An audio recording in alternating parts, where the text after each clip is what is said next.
Patrick Cyr, je vous remercie pour votre exposé. Une petite parenthèse à Claire Balva, qui a bien de la chance de pouvoir croiser Jean-Marc Daniel. Je m'adresse à Diana Filipova. Je voulais faire j'ai 65 ans, donc je voulais faire simplement un petit historique, parce qu'on parle souvent des 30 Glorieuses. Il faut rappeler que les 30 Glorieuses situent une période entre 1945 et 1975, une période où l'offre était bien inférieure à la demande. Pour obtenir une machine à coudre Singer, il fallait 1 an pour l'obtenir au prix que le producteur voulait bien la vendre. De 1975 à 1995, nous sommes rentrés dans une période où l'offre a commencé à se rapprocher de la demande ou la demande de l'offre. Et depuis 1995, et bien entendu avec le développement de la mondialisation, l'offre est bien supérieure à la demande. Ça, c'est une donnée de base. Et le hiatus, je trouve, en économie, il y a des données économiques théoriques, mais il y a également des données sociologiques, et on a souvent tendance à aborder l'économie par la sociologie. Et je trouve, pour ma part, que le problème est souvent mal posé. Si je reprends votre expression, Madame Filipova, vous parliez tout à l'heure de producteur, et en face du producteur, du citoyen. En face du producteur, ce n'est pas le citoyen, c'est le consommateur. Et un consommateur et un producteur, c'est un citoyen. C'est le même individu. C'est-à-dire que moi, entre 8h et 18h le soir, je travaille, je suis producteur. Alors je veux défendre, quand je suis producteur, mes droits et mes droits acquis. Je suis contre le travail du dimanche, je suis pour la semaine de 35 heures, je souhaite partir à la retraite à 60 ans, et à 18h, quand je rentre chez moi, je deviens consommateur. Et là, consommateur, rien ne m'empêche de commander sur Amazon dans la nuit de samedi à dimanche, de me réserver une chambre sur Airbnb, j'ai envie de dire de me réserver une voiture par Blablacar, de mettre en concurrence toutes les agences, et le consommateur, le producteur, le citoyen a tendance à vouloir être protectionniste, mais le consommateur, aujourd'hui, et le consommateur français, est parfaitement mondialisé, et je trouve que c'est un hiatus sur lequel on n'insiste pas suffisamment.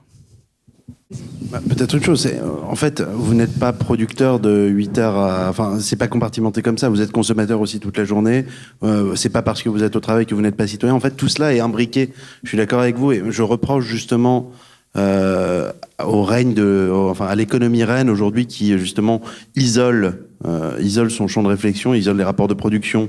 Enfin, je vais pas vous refaire du Polanyi, mais voilà. Enfin, il faut pas désencastrer. Il faudrait réencastrer un petit peu cette économie dans le social, quoi. Arrêter de penser. Il y a une espèce de réalisme économiciste aujourd'hui qui peut être extrêmement préoccupant parce qu'il nous conduit à dire des conneries, quoi, en économie. Je pensais à quelque chose, en fait, quand vous parliez effectivement oui, le consommateur, il est exigeant. Vous savez, en fait, j'ai l'impression que y a eu un mec pas complètement idiot qui s'appelait Henry Ford qui avait compris qu'au bout d'un moment, c'était ses ouvriers qui étaient ses clients, quoi, à la fin de la fin. Alors, les types ont compris ça. On a construit, une bonne partie de la prospérité au XXe siècle aussi est liée à ce consensus-là, à cette idée qu'on n'est pas dans une course vers le moins 10 ans et qu'il faut quand même stimuler de la demande. Parce que il y a des marchés sur lesquels l'offre est pas supérieure à la demande. Enfin, aujourd'hui, vous regardez le marché immobilier, faut regarder marché par marché. Mais toujours est-il que on a un peu perdu ce bon sens de base qui était de se dire qu'effectivement les gens qui travaillaient chez nous étaient potentiellement des consommateurs derrière. Et je pense que ça pourrait être pas mal qu'on s'en rappelle au niveau de certaines instances patronales et autres, que voilà, parce que en gros l'emploi il est créé par ça, par la vitalité économique, par les carnets de commandes qui se remplissent, et les carnets de commandes ils se remplissent quand il y a des gens qui sont en mesure de consommer. Donc ce serait cool qu'on retrouve l'intelligence de base d'Henry Ford un de ces jours, quoi. Bonjour et merci pour ce débat. Une question technique qui s'adresse peut-être à Claire. Est-ce qu'il y a une limite au nombre de transactions qui peuvent être contrôlée, validée par une blockchain? Il y en a certainement une. Et qu'est-ce qui détermine cette limite? Vous voulez dire une limite par bloc ou une limite de manière... Absolue, une limite en quantité de transactions qui peuvent être traitées. Pas à ma connaissance. Non. Donc bon. C'est effectivement, on se pose la question de finalement, qu'est-ce qui se passe si on utilise la blockchain énormément pendant des dizaines d'années? Est-ce qu'elle ne va pas devenir trop grande pour être stockée sur nos ordinateurs? C'est une vraie question, mais comme on en est encore loin, finalement, elle reste en suspens aujourd'hui. Oui, bonsoir. Vous nous avez dit que la sécurité de la blockchain venait du fait qu'un bloc, une fois validé, ne pouvait plus être modifié. Qu'est-ce qui vous rend si certain que ce soit totalement impossible? Non, alors, en fait, pour être exact, cette certitude-là est liée au fait que la blockchain en tant que telle est stockée sur tous les ordinateurs du réseau, et que si vous, aujourd'hui, sur votre ordinateur, vous modifiez une transaction qui a déjà eu lieu, par exemple, en fait, tout le reste du réseau aura quand même la bonne version. Donc la vôtre ne suffira pas à écraser celle du réseau. En revanche, ce qui est possible, c'est que si tout le réseau est d'accord, s'il y a un consensus de plus de 51% en gros des ordinateurs qui stockent la blockchain, à ce moment-là, effectivement, il peut y avoir modification, mais il faut que tout le réseau soit d'accord. Et c'est notamment ce qui se passe, on en revient toujours au projet The DAO du financement participatif. Ils se sont posé justement la question de est-ce qu'on ne devrait pas aller modifier un smart contract qui était dans la blockchain pour essayer de récupérer tous les millions que le hacker a volés. Et donc c'est une question hyper intéressante parce que justement on vend quelque part la sécurité de cette blockchain et le fait qu'on ne peut pas revenir sur les transactions qui ont été faites. Mais la réalité, c'est qu'en fait, ce qui est important, c'est le consensus. C'est-à-dire que si tout le réseau décide qu'il faut absolument revenir sur telle transaction, alors il y reviendra. Parce que et le réseau, c'est vous, moi, c'est tous les utilisateurs. Donc en fait, théoriquement, c'est possible, mais il faut que tout le monde soit d'accord. Oui, bonsoir. Vous nous avez parlé de la puissance politique, de la puissance juridique. Vous ne nous avez pas parlé de la puissance des GAFA. Alors, est-ce que les GAFA, ils n'ont pas une coudée d'avance sur, de par leurs propositions, sur ce qu'on est susceptible, nous, de créer et de contrer? Les GAFA, oui, en fait, disons qu'eux, ce sont ceux qui par défaut, en gros, ils font de la politique, ces gens-là, d'une certaine façon, aujourd'hui.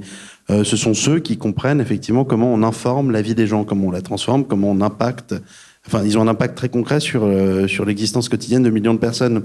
Donc oui, tant que... Je pense que c'est le vrai danger, parce que ça reste des boîtes privées qui ont des fins qui peuvent être plus ou moins louables, mais en tout cas, ce qui est sûr, c'est que vous avez un décalage complet, en fait, entre la puissance et l'impact qu'ils ont sur la vie quotidienne et le fait que, finalement, vous n'avez rien à dire dans leur... Enfin, c'est pas des instances démocratiques. Et ça pose un vrai problème, c'est un problème de nature politique. Et donc, pour contrer ça, il n'y a pas 36 solutions, effectivement. C'est pour ça qu'on en est venu à cette question de la politisation de l'algorithmique, de la politisation de l'économie des données. Et je ne parle pas de régulation, je parle de politisation, de faire rentrer ça dans le débat public et d'avoir cette discussion-là. Parce que tant qu'on n'y comprend rien, tant qu'il n'y a pas de gouvernance, tant que ça ne monte pas au niveau politique, les gouvernants de facto de cette économie-là, ce sont ces barons. En fait, c'est ces quatre baronnies. Je compléterai juste, Arthur, ce que tu as dit, c'est très juste. C'est effectivement, quand vous regardez comment sont organisés aujourd'hui les GAFA, c'est presque comme des mini-États. C'est-à-dire qu'ils emploient énormément de monde. Ils ont une culture, donc on appelle ça une culture d'organisation, mais en fait, c'est presque une identité qui est extrêmement bien acceptée par les employés et tous les gens qui interagissent. Ils sont capables de faire des investissements extrêmement lourds, de très long terme, ce que les États aujourd'hui ne font plus, notamment pour des questions de politique d'austérité, etc. Et en plus, leur pouvoir est transnational en quelque sorte. Ils se situent sur presque une autre planète et ne peut pas être efficacement, en fait, on va dire contrôlé, justement parce que les acteurs qui pourraient contrôler pourraient constituer un contrepoids à ce pouvoir sont éclatés et n'arrivent pas à se mettre d'accord. La question la plus simple sur ce sujet-là, c'est la question fiscale. C'est-à-dire, si on était capable d'avoir un consensus, une coordination au niveau mondial face à la fiscalité des plateformes, on n'en serait pas là aujourd'hui. Donc, pour moi, la question n'est pas est-ce que c'est bien ou pas bien. La question, pour moi, elle est dans le rapport de force. Quand n'importe quel acteur commence à avoir, qu'il soit d'ailleurs public ou privé, et d'autant plus privé, commence à avoir un poids un peu démesuré par rapport en fait à sa responsabilité, notamment à sa responsabilité devant les utilisateurs, il faut se poser la question de comment trouver des contrepoids, comment trouver un équilibre. Et c'est là pour moi que les États, les institutions, elles portent une responsabilité qui est très forte pour le monde de demain. C'est exactement, enfin alors moi c'est moins politisé ce que je dis, c'est vraiment l'institution en tant que régulateur, en tant que celui qui est dépositaire d'une certaine responsabilité par rapport aux citoyens et qui est capable de prendre un rôle dans ce débat-là, qui est capable de jouer un rôle effectif et pas seulement dans le débat, mais dans la régulation de ces acteurs-là. Donc pour les gens qui me disent c'est la disparition du politique, c'est fini, on va être dans l'anarchie, c'est le pouvoir de chacun, moi je dis faux. C'est contre-historique comme position. C'est peut-être l'intuitif, c'est le sens commun de se dire qu'on a un affaiblissement des institutions. Pour moi, c'est exactement le contraire qui devrait être posé. C'est une reprise du pouvoir par les institutions et leur le parallèle nécessaire, c'est qu'il faut refonder leur légitimité parce que celle d'aujourd'hui ne fonctionne plus. Donc c'est un double mouvement, un mouvement d'institutionnalisation, de réinstitutionnalisation et un mouvement de repolitisation qu'Arthur a bien abordé. Il ne faut pas oublier que les GAFA aujourd'hui n'ont pas du tout cette logique quelque part de collaborative. Quand vous voyez Facebook par exemple, ils disent voilà, on met en relation des gens, c'est presque du pair à pair en fait, puisqu'on vous permet d'envoyer des messages directement, de faire connaissance avec des gens que vous ne connaissez pas. Mais en fait, il y a zéro collaboratif là-dedans, puisque c'est une plateforme, c'est une entreprise énorme. Donc il y a une idéologie qui est tout à fait différente des quelques projets qui existent aujourd'hui et qui ont une véritable responsabilité sociale et éthique et qui ont vraiment envie de faire du pair à pair. Après, est-ce qu'ils ont, comme votre question c'était est-ce qu'ils n'ont pas un train d'avance, la réponse est si. Forcément, ils ont un énorme train d'avance puisqu'il y a un vrai phénomène de seuil. C'est-à-dire qu'une fois que vous avez un nombre d'utilisateurs donné, si vous voulez, c'est exponentiel. Le reste arrive très vite et eux ont clairement passé ce seuil. Donc forcément, aujourd'hui, vous cherchez, nous, on a vendu notre livre La blockchain décryptée. On ne s'est pas posé la question, on l'a vendu sur Amazon parce que c'est là où tout le monde va, c'est là où, quelque part, c'est la plateforme sur laquelle tout le monde fait confiance pour acheter quelque chose. Donc la vraie question, c'est quels seront les projets qui ont peut-être une meilleure vision des aspects collaboratifs, des aspects sociaux et de la responsabilité sociale en général, qui arriveront, eux, à passer cet effet de seuil. Parce que c'est ça qui est très difficile, en fait. C'est d'arriver à passer ce seuil tout en ayant une responsabilité sociale. Alors, pour rebondir sur ce que vous disiez tout à l'heure, mais je vais dire d'où je parle, parce que sinon... Je suis juriste, je suis avocat. Donc la question du droit, elle est, on peut se la poser en termes marchands, l'anglo-saxonne, et on peut se la poser dans un bon système romano-germanique, en sens de droit naturel et évidemment de vision politique. La question du rôle de l'État, elle est évidemment majeure dans ce débat-là.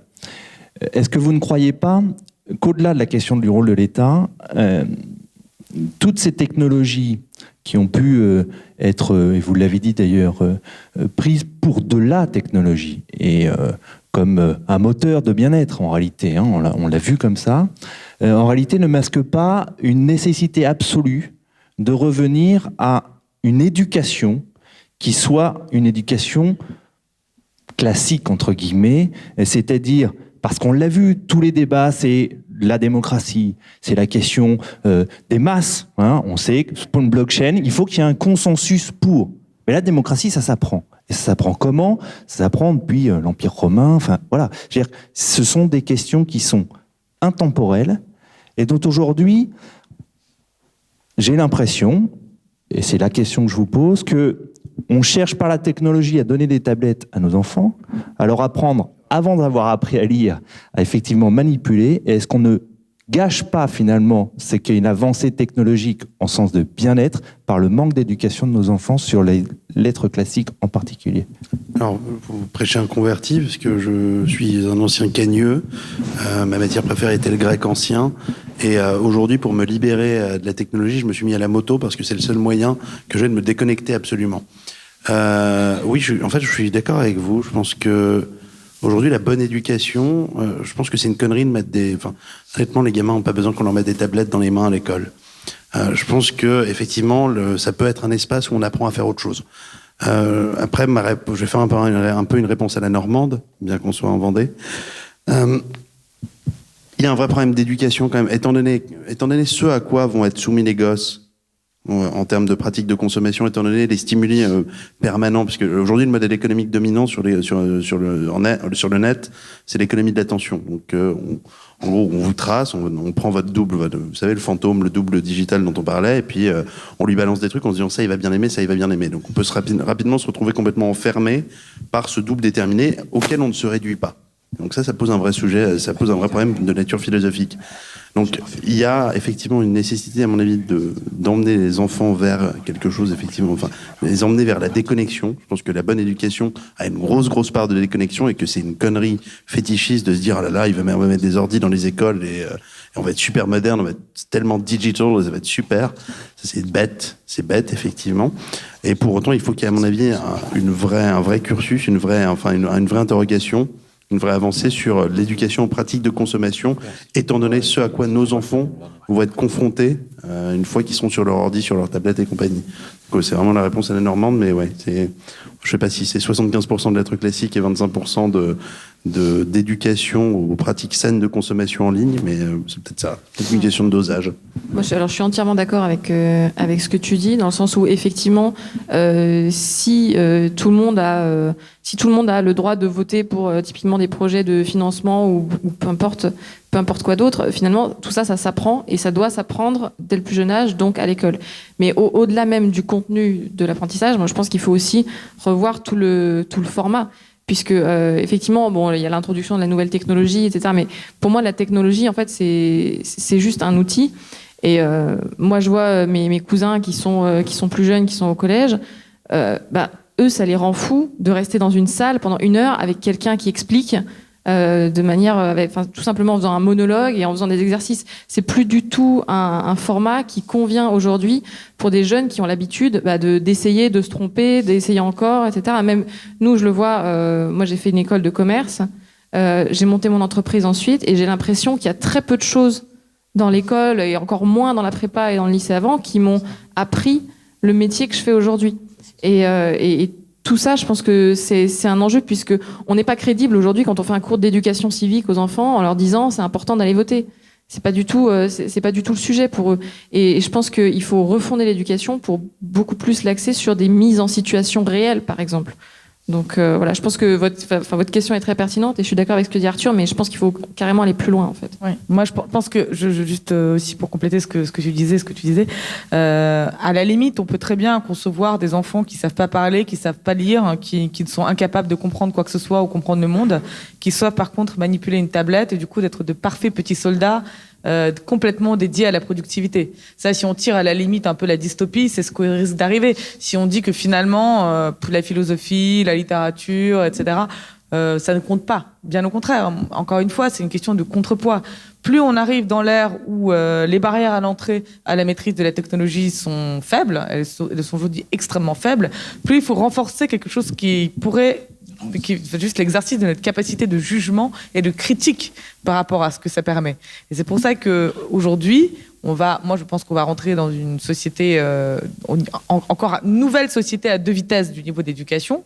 C'est les parents qui comprennent ça et qui vont interdire à leurs enfants ou leur réguler l'utilisation des technologies et ils vont leur apprendre le sens de ce qu'ils font en même temps qu'ils les utilisent et qui vont mettre l'accent sur une acquisition très précoce, très non technologique de savoirs fondamentaux. Parce que pour reprendre ton exemple, effectivement, passer 1 heure devant un prof de compta qui vous explique comment faire le bilan que vous n'utiliserez jamais de votre vie, c'est une chose. Passer 1 heure devant un prof de philo qui développe une idée qui a besoin d'1 heure pour être pleinement développée dans toutes ses nuances et pouvoir être comprise, c'est autre chose. Et c'est là où, encore une fois, moi je pense qu'il faut pas dire que tout est horizontalisé pair à pair. Il y a des choses dans lesquelles la transmission et le savoir jouent un rôle très important. Il n'y en a pas énormément, il y en a beaucoup, il y en a quand même encore beaucoup. Et d'autres choses où le pair à pair, l'apprentissage, est probablement beaucoup plus efficace que le côté, on va dire, top-down classique. Mais c'est une question d'ordonnancement, c'est une question de distinction et qu'on sache bien de quoi on parle et qu'on ne mette pas tout dans le même panier. Voilà. Donc c'est pour moi un peu le défi du système d'éducation dans le futur, c'est de comprendre là, on décentralise complètement. Il y a les choses qu'on garde bien verrouillées, parce que c'est important de les garder verrouillées. Bonsoir, une question à qui pourra répondre. L'innovation, c'est toujours, à mon avis, ou en tout cas bien souvent, l'alliage entre de la technologie, et puis des usages. Alors la question que je me pose concernant la blockchain, que je commence à aborder comme tout le monde, même si ça fait longtemps que j'ai dépassé les 30 ans et je me demande si j'ai pas loupé ma vie, est-ce que la blockchain, finalement, pourrait ne pas se développer? Alors, pour l'instant, je vois que la France, parce que je ne connais que ça, mais est-ce qu'elle pourrait ne pas se développer faute de convaincre côté usager et côté consommateur? Ou alors, est-ce que ça pourrait ne pas tellement, finalement, se développer faute de mise en relation entre ceux qui ont la techno et les secteurs d'activité qui auraient bien besoin d'introduire plus de confiance, et notamment la fameuse traçabilité dont vous parlez. Est-ce que ça, c'est possible, ou est-ce que finalement, la blockchain, tout va super bien aller pour elle? Non, c'est possible, et c'est même deux des grands enjeux actuels.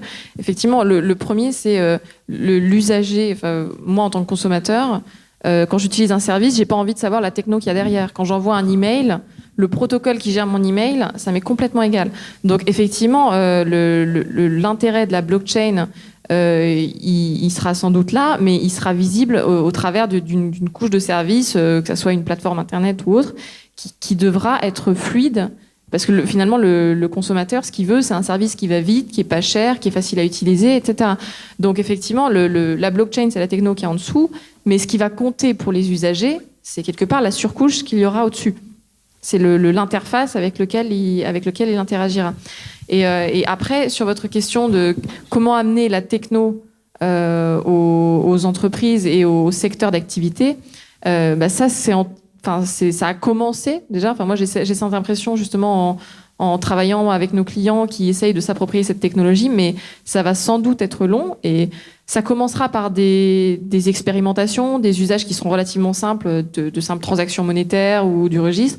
Mais après, effectivement, toutes les utilisations plus complexes, là, ça va demander une mise à niveau de leurs équipes en interne. Enfin, ça va être beaucoup plus long, ouais.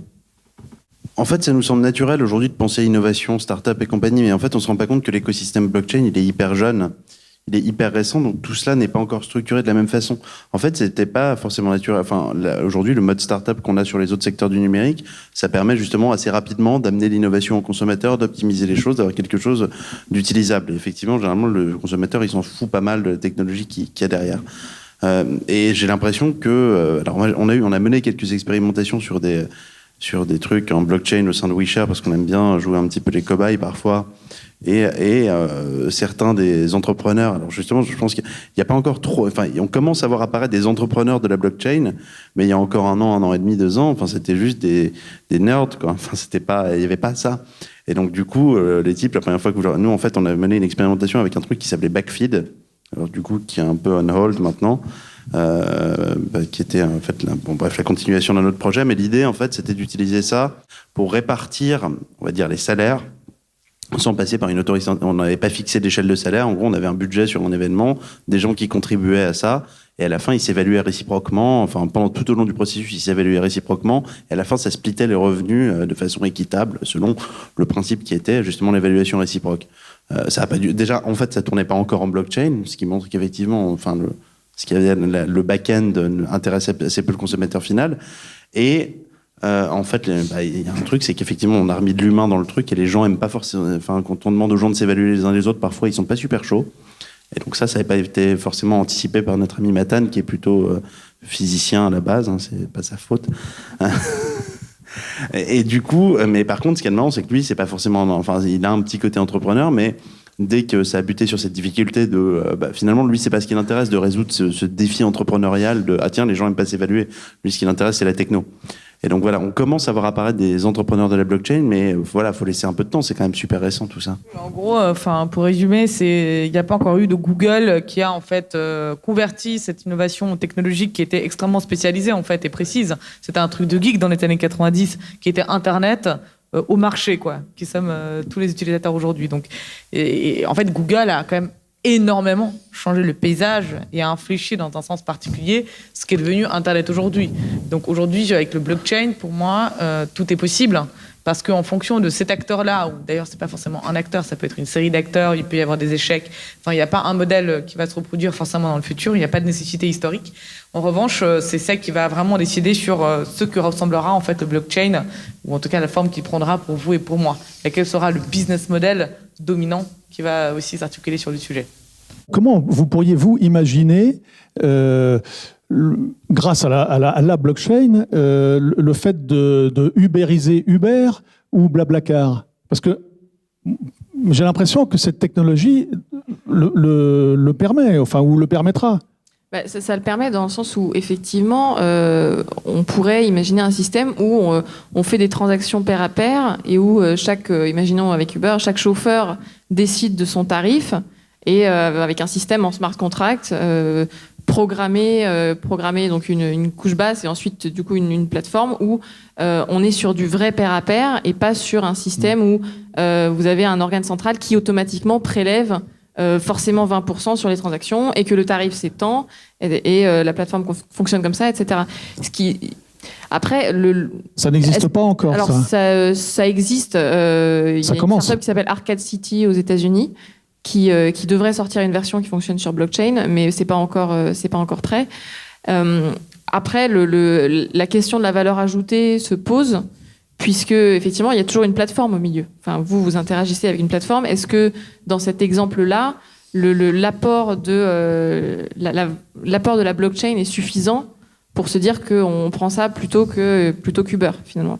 La vraie question, c'est est-ce que le consommateur choisira cette plateforme-là parce que c'est le chauffeur qui décide de son tarif ou parce que la commission est plus faible, etc. J'ai l'impression que la poser, c'est déjà y répondre, en fait. Comment ? J'ai l'impression que poser la question, c'était en partie répondre. Non, mais il y a ce fantasme, toujours uberiser Uber. Effectivement, il y a Arcade City qui arrive.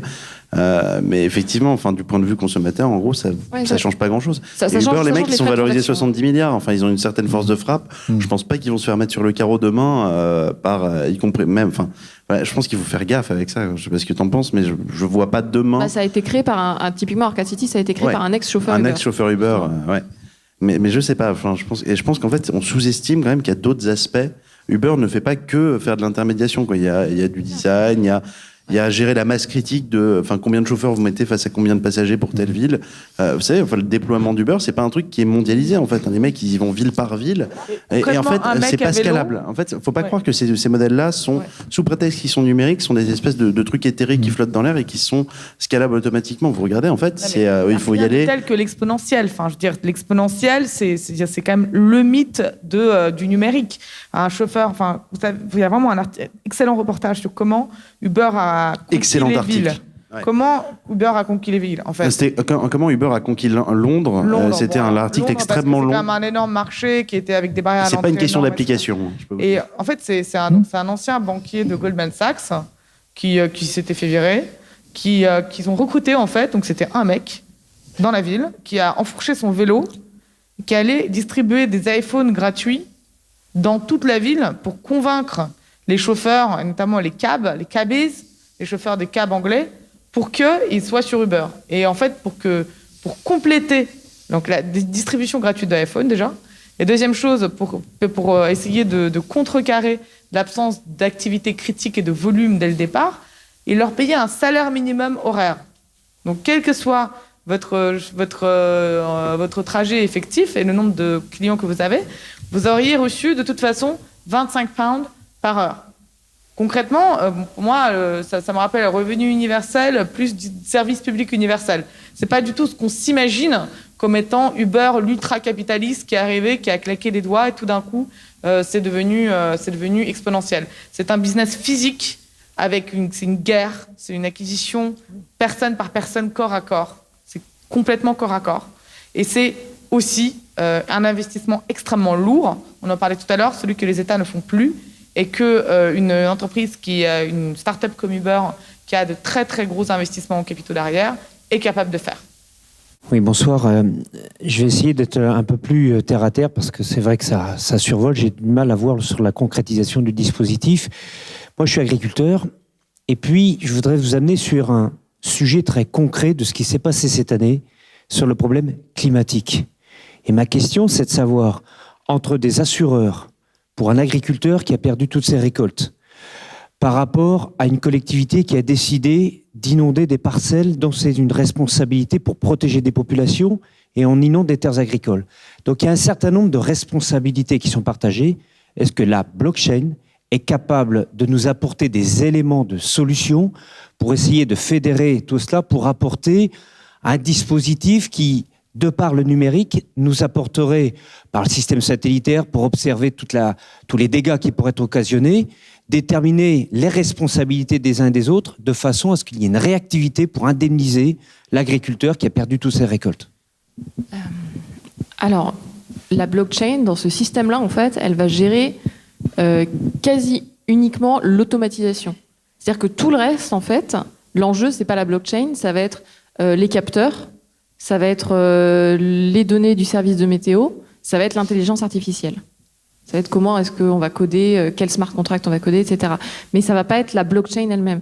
L'enjeu ici, ça va être du coup le couplage entre la blockchain et les autres technologies. Parce que ce qui est très compliqué dans le cas que vous citez, c'est pas seulement un service de météo qui va dire il y a eu énormément d'orages. Ça va être le service de météo plus les capteurs éventuellement qui vont se situer au niveau des rives des rivières. Ça va être forcément peut-être un registre ou en tout cas un système qui permet d'enregistrer les actions qui ont été faites par la collectivité ou par les différents acteurs qui ont un pouvoir sur les crues ou sur le niveau de l'eau. Donc c'est un système qui est extrêmement complexe et là-dessus, la blockchain, tout simplement, elle apporte sa pierre à l'édifice en se disant, en gérant l'automatisation du remboursement.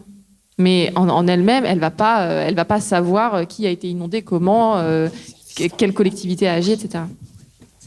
Et puis, tu as toujours les questions de responsabilité, de reconnaissance. Enfin, là, on retombe sur la question juridique aussi.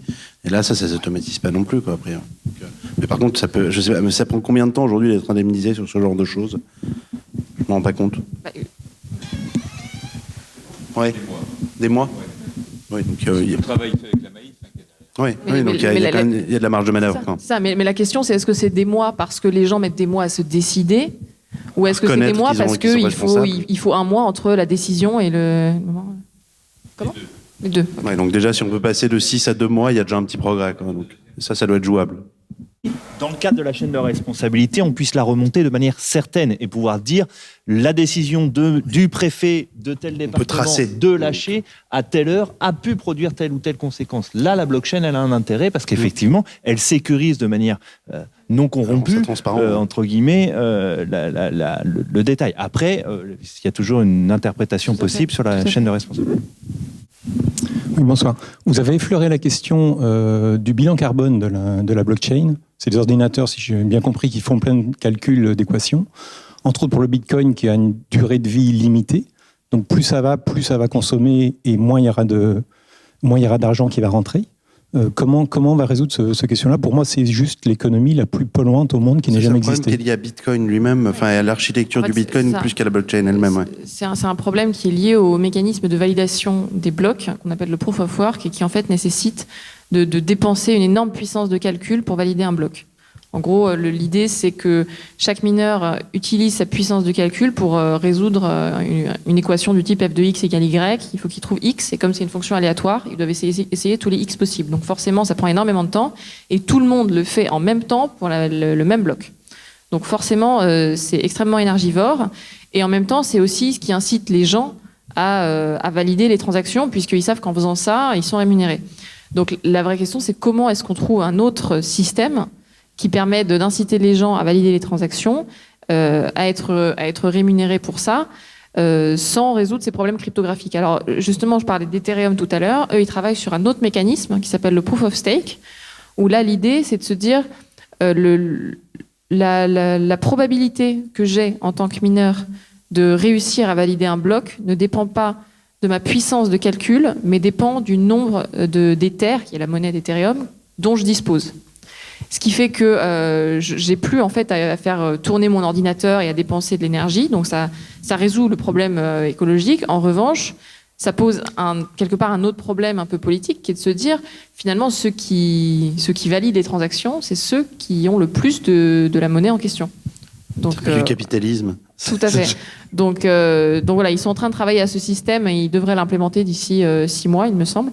Donc à voir comment ça fonctionne, à voir comment c'est accepté, et puis on avisera à partir de là.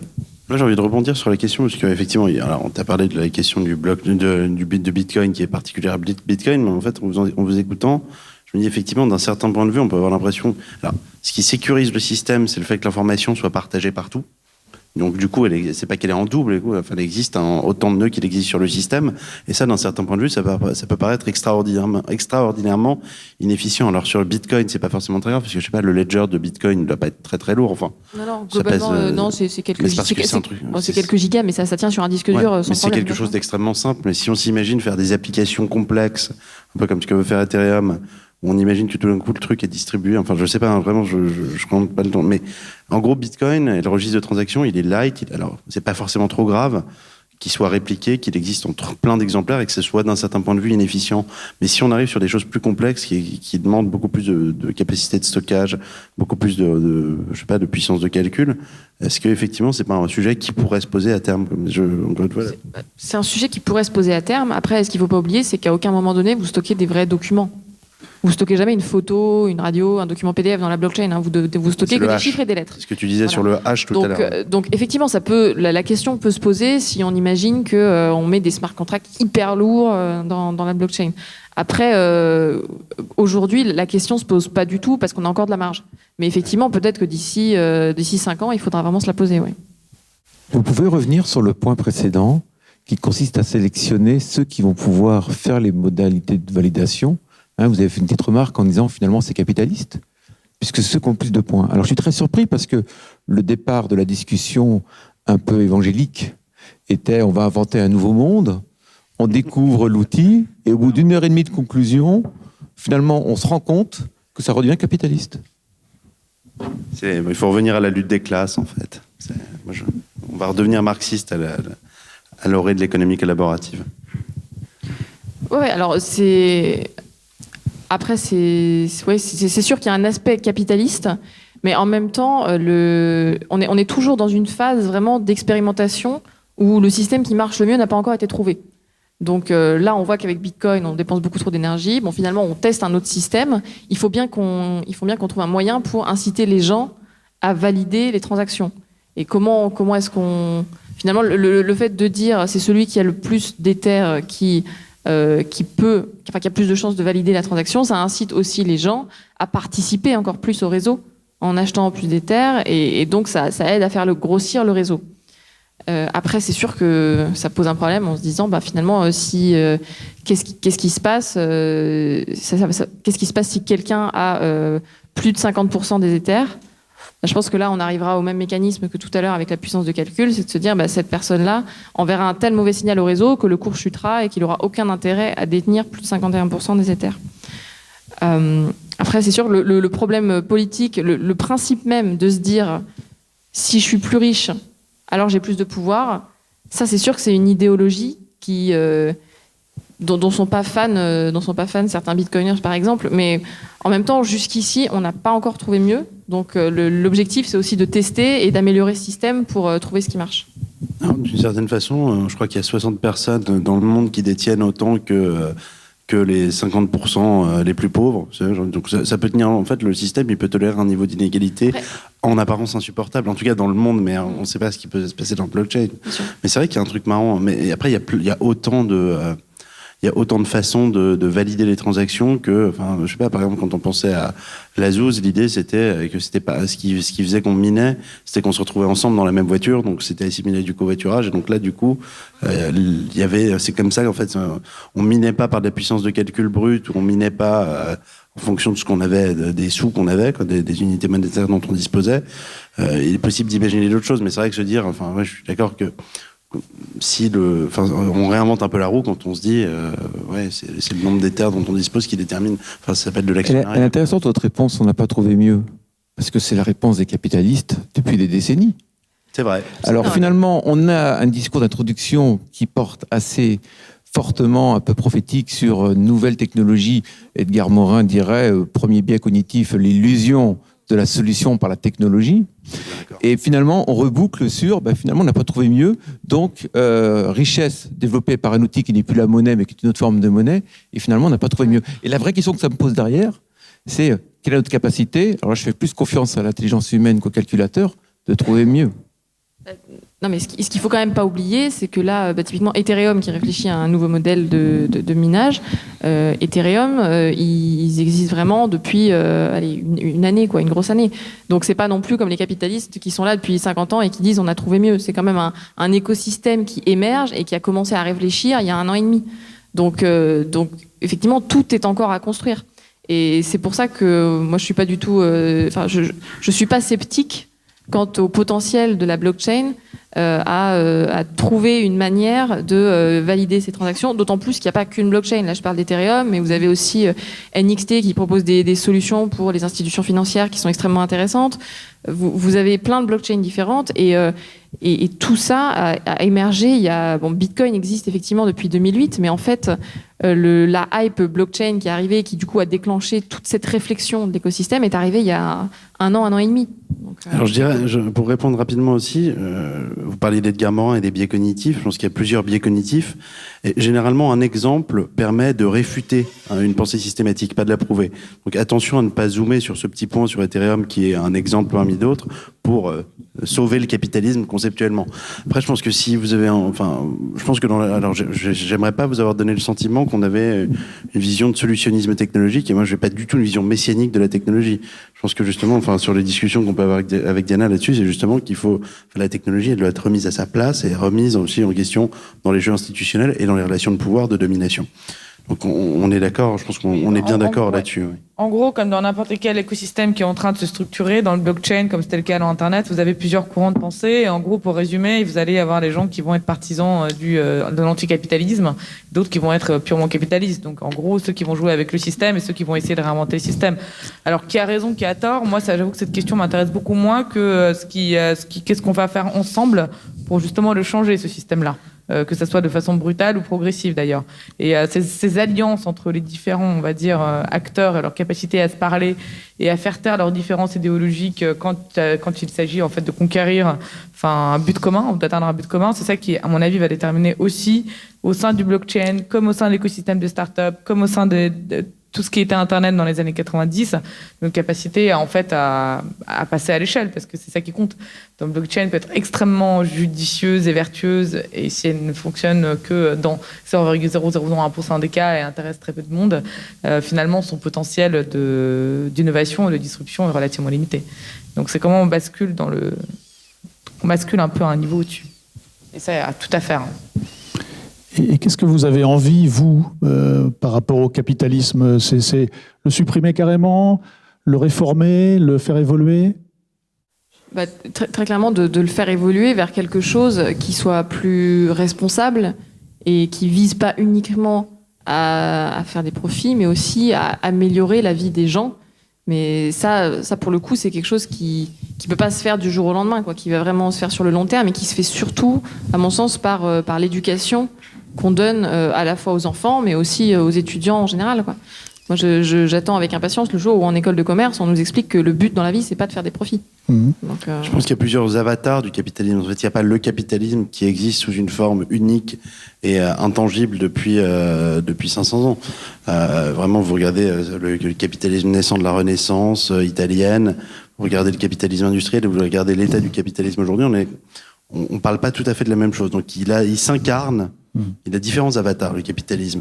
Et je pense qu'effectivement, l'ère dans laquelle on rentre, en tout cas de plus en plus à travers, justement, on a parlé des GAFA, on a parlé de ces gens-là, de ces plateformes qui détiennent pas de capital productif, qui sont pas des industriels, qui sont pas...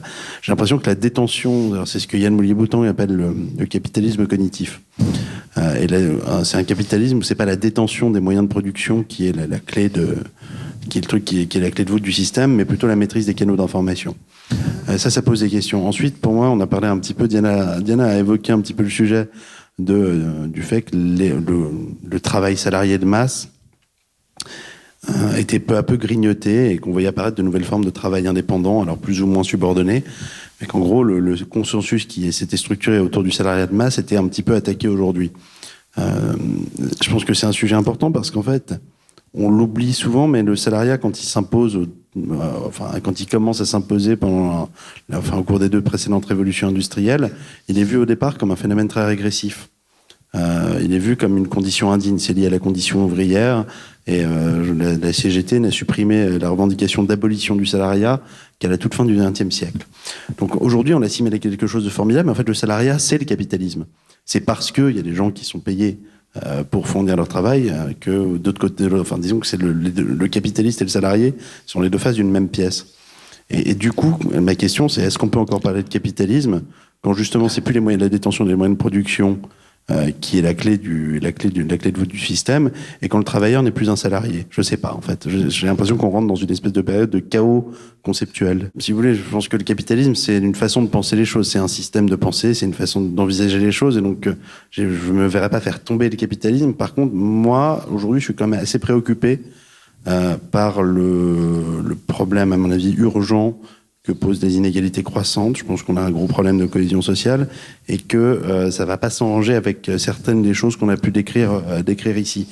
Donc, si vous voulez, pour la faire courte, on parlait un petit peu, je faisais la boutade tout à l'heure en disant ce serait bien qu'on retrouve l'intelligence de base d'Henry Ford qui se disait que c'était peut-être pas mal que les gens soient payés correctement. J'aimerais bien que mes gosses ne passent pas à l'échafaud. Parce que je suis plutôt moi je m'en fous si vous voulez, je suis plutôt du bon côté de la barrière dans cette révolution numérique. Je suis blanc, je suis blond, j'ai fait HEC, mes parents sont pas forcément des gens qui viennent d'un milieu, je viens pas forcément d'un milieu hyper modeste. Donc je suis plutôt du côté des gagnants de la révolution numérique. Et on n'est pas beaucoup, et il y en a de plus en plus qui se sentent décrochés. Il y en a de plus en plus, et c'est pas la pilule passe pas super. Et on a commencé à le voir, vous commencez à sentir un petit climat de tension sociale. Si on ne prend pas ces questions-là à bras-le-corps, ça va pas s'arranger. Donc, je sais pas si je suis révolutionnaire ou si je suis conservateur en disant ça. Je suis peut-être, en fait, d'une certaine façon, en étant un peu gauchiste parfois, un conservateur qui veut juste que ses enfants ne passent pas à la guillotine. Voilà, je pense qu'on en viendra là si on continue sur ce sentier-là. Et ça me préoccupe. Moi, je pense que encore une fois, le capitalisme n'est pas prêt à s'éteindre, malheureusement, heureusement, j'en sais rien, mais par contre, qu'il change de forme, qu'il va en fait envelopper des sphères qui étaient autrefois exclues. Donc on appelle ça le capitalisme cognitif, maintenant il va y avoir le capitalisme de données, le capitalisme de l'attention, et donc il y a une fragmentation, et après il y aura encore d'autres choses qu'on n'imagine même pas aujourd'hui. Donc du coup, pour reprendre un peu Michel Foucault, comme la démocratie à un moment donné, le capitalisme est en train de s'immiscer dans toutes les sphères qui étaient pas concernées avant. Et ça pose des questions massives de régulation, puisque quand il n'est pas maîtrisé ou régulé, on va dire, il a tendance à accroître tout, à polariser tout, à démultiplier tout. Donc ceux qui sont un peu au courant vont être ceux qui vont être les maîtres de demain. Ceux qui sont un peu à la ramasse vont être les personnes les nouveaux précaires de demain. Et donc les capacités de ce capitalisme-là à intégrer les marges, comme il l'a toujours fait, c'est exactement ce qui a été défini, notamment un bouquin, Le Nouvel Esprit du Capitalisme, qui est extrêmement d'actualité, de 99 de Chapello et Boltanski et Chapello, qui montre que le capitalisme a survécu parce qu'il a toujours su intégrer les enseignements de la marge et en faire de nouvelles lois. Comme par exemple sur la déviance, le bouquin de Howard Baker là-dessus qui est très intéressant. Donc, c'est cette capacité à faire de la norme ce qui était avant l'exclusion. Aujourd'hui, il ne le fait plus. Il renforce, il polarise. Et du coup, on se retrouve avec des Brexit. Et le Brexit, c'est un tout petit aperçu de ce que peut produire une société qui n'écoute pas du tout ceux qui ne bénéficient plus du tout de la croissance, qui ne bénéficient plus du tout des fruits qui sont produits notamment par la technologie, la finance, etc. Ouais, justement, ce qui est intéressant, c'est est-ce qu'au fond, c'est pas un terme que vous avez d'ailleurs employé, le risque, c'est pas celui de la disruption pour la disruption, c'est-à-dire ce qu'on a appelé avant le progressisme. Il y a les forces de progrès et puis les conservateurs, avec un espèce de non-sens, parce qu'en fait, le conservatisme, à l'anglaise, hein, bien évidemment, c'est conserver ce qui a marché, ce qui est éprouvé, et puis ça n'empêche pas de progresser. Donc, est-ce qu'au fond, le plus grand danger, c'est pas la disruption pour la disruption ? En fait, ouais, c'est très intéressant ce que vous dites parce que je me souviens de ce texte de Hannah Arendt. Alors, je crois que c'est dans La crise de la culture, ou c'est, je sais plus où c'est exactement, où elle parle de conserver, de conservatisme. Elle dit conserver, c'est conserver les acquis, c'est conserver des choses qui sont essentielles, qui elles justement ne s'en vont pas avec une innovation technologique ou une nouvelle mode, etc. Donc, être conservateur d'une certaine façon, c'est garder une culture, un vivre ensemble en commun, qui est tout le temps en train de vaciller parce qu'attaqué de toutes parts, par du vent ou au contraire des évolutions plus profondes, mais en tout cas qui est tout le temps attaqué. Donc être conservateur, c'est aussi ne pas céder à progressisme à tout prix, c'est-à-dire tout ce qui est nouveau est forcément mieux que ce qui arrive avant, qu'on appelle aussi solutionnisme technologique, c'est-à-dire que tout peut être résolu aujourd'hui par la tech. Et je pense que c'est là où, encore une fois, il faut des contrepoids, parce que on peut pas, encore une fois, moi je bosse énormément avec les startups, on peut pas reprocher aux startups d'essayer de trouver les business models et de pousser la technologie. La question, c'est comment, au niveau de la société, de la structuration de la société, cette tendance-là est contrebalancée avec quelque chose qui va essayer justement de conserver les choses qui comptent. Et donc, c'est là où le bas blesse, parce qu'aujourd'hui, on n'a plus ces structures-là. On n'a plus ces équilibres. Il y a des choses qui avancent extrêmement vite et qui ne sont pas contrebalancées par des institutions qui sont capables de les entourer, de les rendre bénéfiques à tous, etc. Et là, il y a tout à reconstruire et on n'est plutôt pas super bien parti. Et surtout, on joue contre la montre. Parce que la polarisation, le repli sur soi, la haine de l'autre, ça va beaucoup plus vite que d'aller construire justement de nouvelles structures politiques. Vous qui êtes dans le secteur des technologies, vous êtes pour un revenu minimum. Est-ce que ça pourrait être un capital cognitif minimum également? Et quelles seraient du coup les alternatives que vous proposeriez pour cela?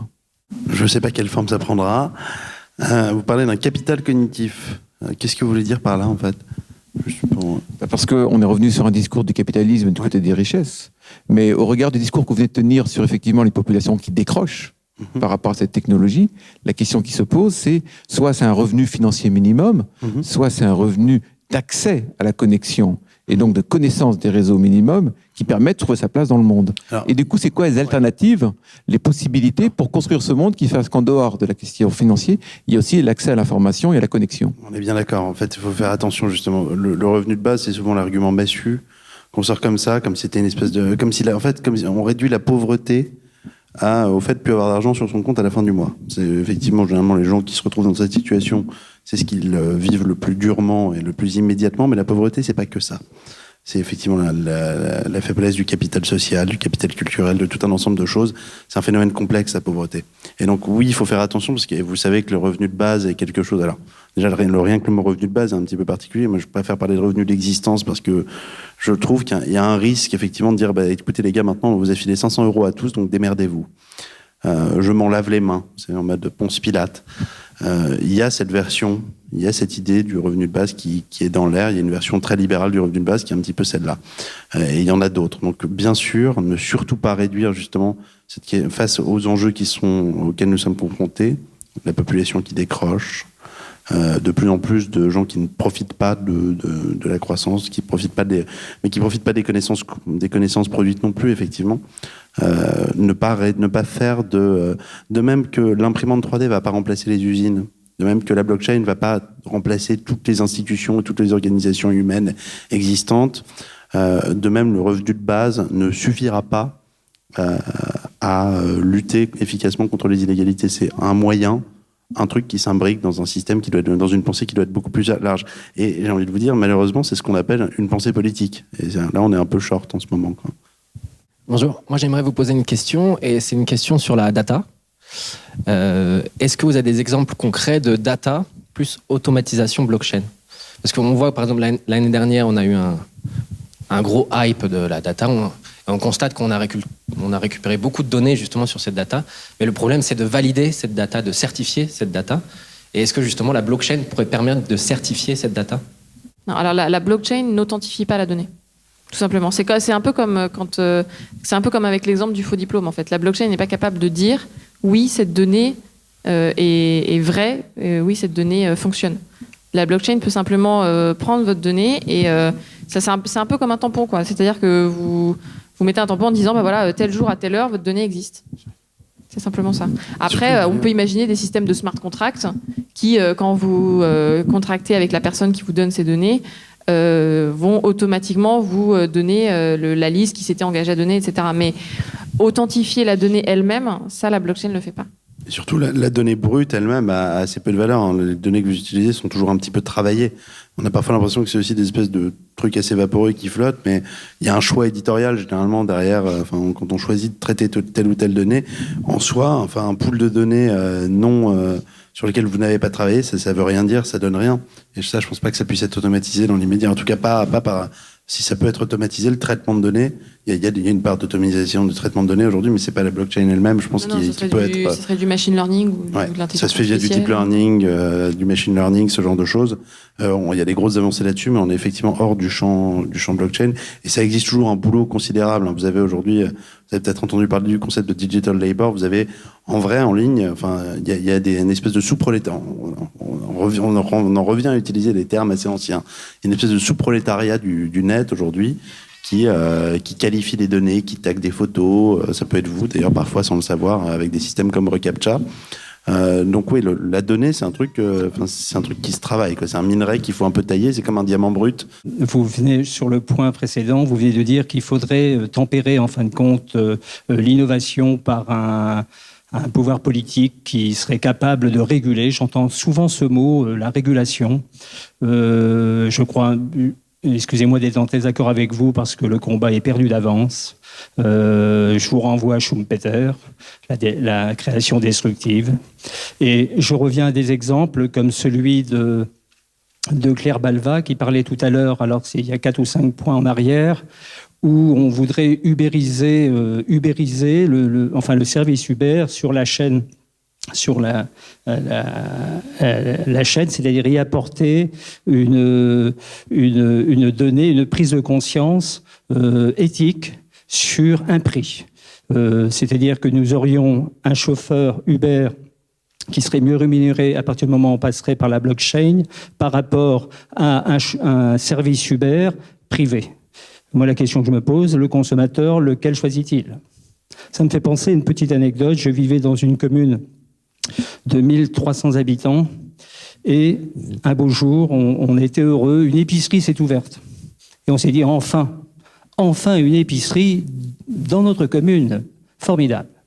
Seul problème, c'est que au bout de 9 mois, cette épicerie a fermé puisque personne n'y allait, ou si peu, puisqu'on allait à 10 km ou 15 km faire ses courses à la ville. Donc tout ça simplement pour vous rappeler que la donnée essentielle pour moi est l'individu. Personne ne sait mieux que soi ce qui lui convient. Et également, bien entendu, redonner de la liberté, surtout de la liberté aux acteurs. Vous voulez redonner de la liberté aux chauffeurs Uber, ce serait gentil pour eux. Peut-être juste un truc, je pense pas que le sujet c'était la régulation.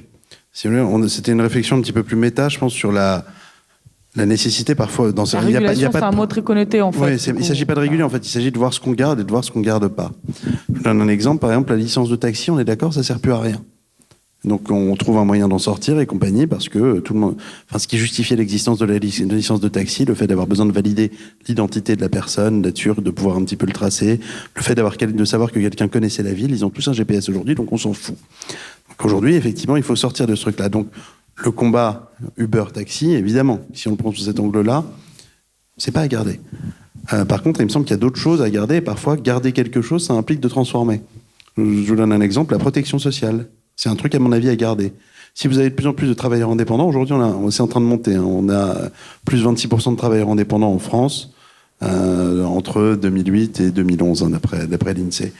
Ces gens, ils passent entre les mailles du filet de la protection sociale. Ça, pour moi, la protection sociale, c'est un truc à garder. Mais du coup, il va falloir changer beaucoup de choses pour que ces gens qui se passent entre les mailles du filet rentrent. Donc parfois, conserver... Enfin, vous voyez, c'est pas une question de régulation, parfois conserver implique de changer, et parfois il faut déposer les armes. Mais je pense pas qu'on puisse. C'est le problème de l'uberisation. Honnêtement, Uber, c'est une entreprise très particulière sur un secteur très particulier et qui pose le sujet et qui biaise le sujet. De même qu'on peut pas prendre juste l'exemple d'Ethereum et en déduire des règles générales. Uber fait en réalité ne nous dit pas grand-chose du monde dans lequel on rentre. Ne nous dit pas grand-chose des combats politiques qu'on va mener. C'est En tout cas, c'est en totale disproportion avec l'attention médiatique et la conceptualisation foireuse qu'on a voulu faire à partir de l'uberisation. Ah si, il dit quelque chose quand même, parce que le fait qu'ils recrutent massivement des chauffeurs dans les banlieues, et c'est encore un phénomène beaucoup plus accentué à Londres, où en gros vous avez une proportion, alors on n'a pas les données ethniques, mais vous avez une protection d'immigrés de l'Inde et du Pakistan qui est écrasante, avec des gens qui étaient professeurs informatiques dans leur pays d'origine et qui sont chauffeurs Uber à Londres. Ça dit quelque chose sur notre incapacité totale, non seulement alors à intégrer les gens, ça c'est une chose, mais en fait même à utiliser des capacités et les compétences existantes des personnes, ce qui est en fait bien pire, parce qu'un informaticien qui ne trouve pas de travail à Londres, c'est concrètement des capacités qui sont perdues de façon nette. Donc, de ce point de vue-là, Uber dit quelque chose, quand même, sur... voilà. Et il dit aussi quelque chose sur une capacité d'une entreprise privée à passer à 70 milliards de valorisation très rapidement et à casser aussi très, très rapidement de nombreux marchés très réglementés que beaucoup pensaient imprenables. Et ça aussi, c'est peut-être quelque chose à regarder aussi de près, parce que quand l'État se dit impuissant, etc., peut-être qu'ils ont en fait raison. Ils ne sont pas si puissants que ça. Bonsoir. Je suis totalement contre le revenu universel. Parce que je pense que c'est très grave, c'est-à-dire que les gens sont complètement assistés et n'auront plus de cerveau actif. Et aussi, j'aimerais dire aussi une chose. J'ai pas entendu le mot bonheur de la soirée. Est-ce que, voilà, on parle de politique, on parle de plein de choses, les décisions, il faudrait que le pouvoir se substitue sur des lois, etc. Arrêtons de vouloir tout gérer et pensons au bonheur et essayons de réfléchir à un tout petit pays qui s'appelle le Bhoutan, qui a créé le bonheur intérieur brut. Voilà, c'est juste une réaction. Je ne veux pas rentrer dans le débat, vous êtes très fort, monsieur, je serai certainement moins fort que vous. Mais laissons un peu de la liberté. De la liberté, c'est très important, la liberté. Je trouve que c'est très symptomatique que vous utilisez les deux exemples. Je trouve qu'il y a quelque chose d'assez étonnant dans les deux exemples que vous avez donnés, parce que à la fois vous nous dites on peut pas réduire le bonheur. Quand vous parlez des indicateurs justement sur le bonheur du Bhoutan, vous dites en gros on peut pas réduire le bonheur à la maximisation de l'utilité individuelle, ce qu'on en a fait en économie.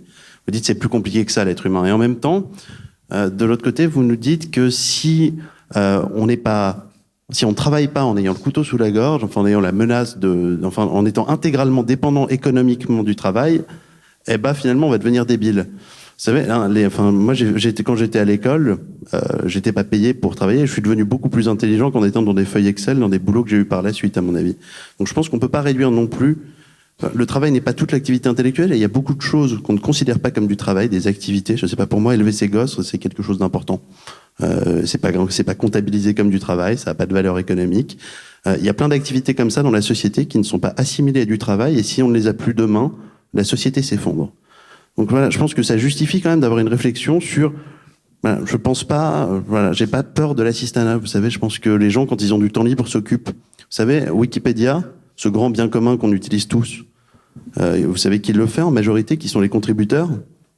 Les profs. Les profs, qu'on attaque régulièrement en leur disant que c'est des feignasses parce qu'ils enseignent pas assez, qu'ils n'ont pas assez d'heures de cours. Vous dites aux enseignants, enseignez maintenant 70 heures par semaine, vous n'avez plus Wikipédia.